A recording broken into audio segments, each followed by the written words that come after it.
ವಕ್ಫ್ ಆಸ್ತಿ ಕಬಳಿಸಿದವರ ಬುಡಕ್ಕೆ ಈಗ ಬಾಂಬ್ ಹಾಕಲಾಗ್ತಾ ಇದೆ. ವಕ್ಫ್ ಆಸ್ತಿ ಕಬಳಿಸಿದಂತ ಕಾಂಗ್ರೆಸ್ಸಿಗರಿಗೆ ಶಾಕ್ ಅನ್ನ ನೀಡೋದಕ್ಕೆ ಸರ್ಕಾರ ಮುಂದಾಗಿರುವ ರೀತಿ ಕಾಣಿಸ್ತಾ ಇದೆ.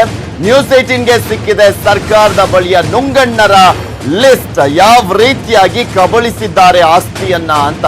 ಇದು ಶಾಕ್ ನೀಡೋದಲ್ಲ, ಯಾರೇ ತಪ್ಪು ಮಾಡಿರ್ಲಿ ಅವರನ್ನ ಒಳಗಾಕ್ಬೇಕು, ಅವಾಗ್ಲೇ ಸರಿಯಾಗುವಂತದ್ದು. ಯಾರದ್ದೇ ಪಕ್ಷದ ನಾಯಕರೇ ಇರಲಿ ಸದನದಲ್ಲಿ ಮಂಡನೆ ಆಗಬೇಕಿದೆ ಕಬಳಿಕೆಯ ವರದಿ. ಡಿಸೆಂಬರ್ನಲ್ಲಿ ಅನ್ವರ್ ಮಾಣಿಪ್ಪಾಡಿ ವರದಿಯನ್ನ ಮಂಡನೆ ಮಾಡುವಂತ ಸಾಧ್ಯತೆ ಇದೆ. ಮಂಡನೆ ಬಗ್ಗೆ ಅನ್ವರ್ ಮಾಣಿಪ್ಪಾಡಿಗೆ ಸಿಎಂ ಯಡಿಯೂರಪ್ಪನವರು ಭರವಸೆಯನ್ನ ಕೂಡ ನೀಡಿದ್ದಾರಂತೆ. ಈಗ ಆಲ್ರೆಡಿ ಸಾಕಷ್ಟು ತನಿಖೆಗಳನ್ನ ಒಳಪಡಿಸಲಾಗಿದೆ.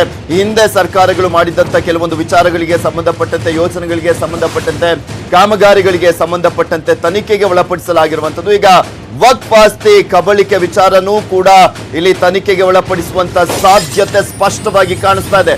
ಇಲ್ಲಿ ಸುಮಾರು 2 ಲಕ್ಷ ಕೋಟಿಗೂ ಹೆಚ್ಚು ಬೆಲೆ ಬಾಳುವಂತ ವಕ್ಫ್ ಆಸ್ತಿ ಇದು. ಬೆಂಗಳೂರಲ್ಲೇ 25,000 ಕೋಟಿ ಮೌಲ್ಯದ ಭೂಮಿಯನ್ನ ಕಬಳಿಕೆ ಮಾಡಲಾಗಿದೆ.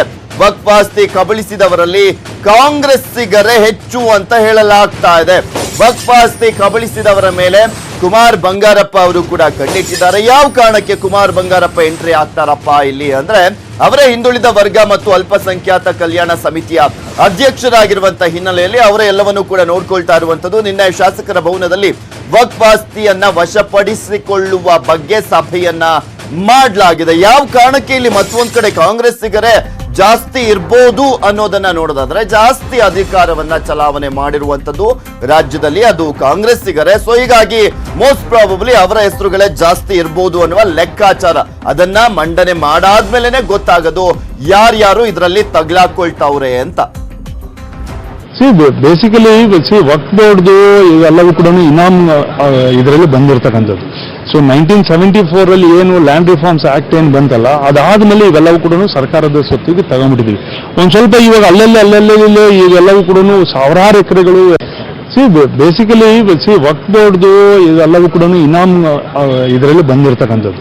ಸೊ 1974 ಅಲ್ಲಿ ಏನು ಲ್ಯಾಂಡ್ ರಿಫಾರ್ಮ್ಸ್ ಆಕ್ಟ್ ಏನು ಬಂತಲ್ಲ, ಅದಾದ್ಮೇಲೆ ಇವೆಲ್ಲವೂ ಕೂಡ ಸರ್ಕಾರದ ಸ್ವತ್ತಿಗೆ ತಗೊಂಡ್ಬಿಟ್ಟಿದ್ವಿ.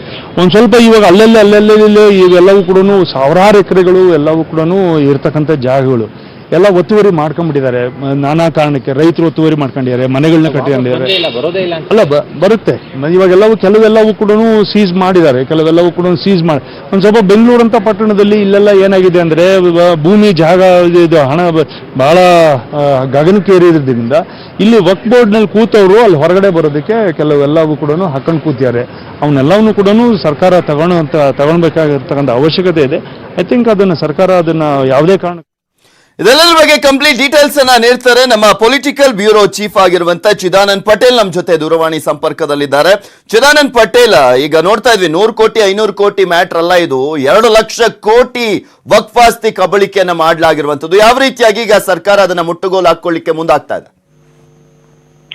ಪೃಥ್ವಿರಾಜ್ ಹಾರನಹಳ್ಳಿ ಈ ಹಿಂದೆ ವಕ್ಫ್ ಬೋರ್ಡ್ ಆಸ್ತಿ ಕಬಳಕ್ಕೆ ಸಂಬಂಧಪಟ್ಟಾಗ ಒಂದು ಸಮಿತಿಯನ್ನು ರಚನೆ ಆಗಿದೆ. ಆ ಸಮಿತಿಯ ನೇತೃತ್ವ ವಹಿಸಿದಂತ ಅನ್ವರ್ ಮಾಣಿಪ್ಪಾಡಿ ಅವರು ಸರ್ಕಾರಕ್ಕೆ ವರದಿಯನ್ನು ಕೊಟ್ಟಿದ್ರು. ಆ ವರದಿಯ ಪ್ರಕಾರ ವಕ್ಫ್ಗೆ ಸೇರಿದಂತ ಜಮೀನು ಅಂದ್ರೆ ಅದು ಬೆಂಗಳೂರು ಸೇರಿದಂತ ರಾಜ್ಯದ ನಾನಾ ಪ್ರದೇಶಗಳಲ್ಲಿ ಪ್ರಭಾವಿ ಮುಸ್ಲಿಂ ಮುಖಂಡರು, ಅದರಲ್ಲೂ ಕೂಡ ಕಾಂಗ್ರೆಸ್ನ ಅಲ್ಪಸಂಖ್ಯಾತ ಮುಖಂಡರೇ ಕಬಳಿಕೆ ಮಾಡಿರುವಂತದ್ದು. ಒಟ್ಟಾರೆ 27,000 ಎಕರೆ ವಕ್ಫ್ ಬೋರ್ಡ್ ನ ಭೂಮಿಯನ್ನ ಕಬಳಿಕೆ ಮಾಡಿರುವಂತದ್ದು. ಆ ಕಬಳಿಕೆ ಆಗಿರುವಂತಹ ಭೂಮಿಯಲ್ಲಿ ಕಮರ್ಷಿಯಲ್ ಕಾಂಪ್ಲೆಕ್ಸ್ ಗಳು ಮಾಡಿರುವಂತದ್ದು, ಸಾವಿರಾರು ಕೋಟಿ ಆದಾಯವನ್ನು ಗಳಿಸ್ತಿರುವಂತದ್ದು.